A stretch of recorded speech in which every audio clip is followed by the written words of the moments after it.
पत्रकार परिषद घेतल्या क्षणापासून ते आतापर्यंत मी आणि माझ्या कुटुंबियांनी शेकडो phone calls, messages, social media tags receive केले. महिलांच्या सन्मानासाठी समाजातल्या सर्व स्तरांमधून आवाज उठवला गेला, पाठिंबा दिला गेला, समर्थन दिलं गेलं. यामुळे आम्हाला फार बळ मिळालं, समाधान वाटलंय. खूप खूप धन्यवाद. त्याचबरोबर माननीय आमदार श्री सुरेश धस यांचे देखील मी मनापासून आभार मानते. अत्यंत मोठ्या मनानं त्यांनी देखील समस्त महिला वर्गाची माफी मागितली, दिलगिरी व्यक्त केली. दादा खूप धन्यवाद. असं करून तुम्ही छत्रपती शिवाजी महाराजांच्या विचारांचे पाईक आहात हे दाखवून दिलं. छत्रपतींची भूमिका महिलांच्या सन्मानासाठी किती कठोर होती हे आपण सगळे जाणतो आणि ही छत्रपतींची भूमी आहे आणि त्यांचे विचार इथे पुढे चालवले जातील हेच तुम्ही या कृतीतून दाखवून दिलंय. धन्यवाद.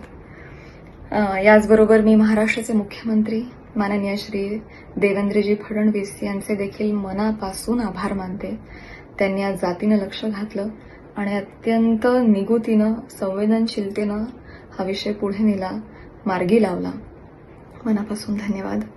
त्याचबरोबर महाराष्ट्र महिला आयोग आणि आयोगाच्या अध्यक्षा माननीय रुपालीताई चाकणकर यांचे देखील मनापासून आभार. त्यांनी देखील त्वरित यावर कारवाई केली.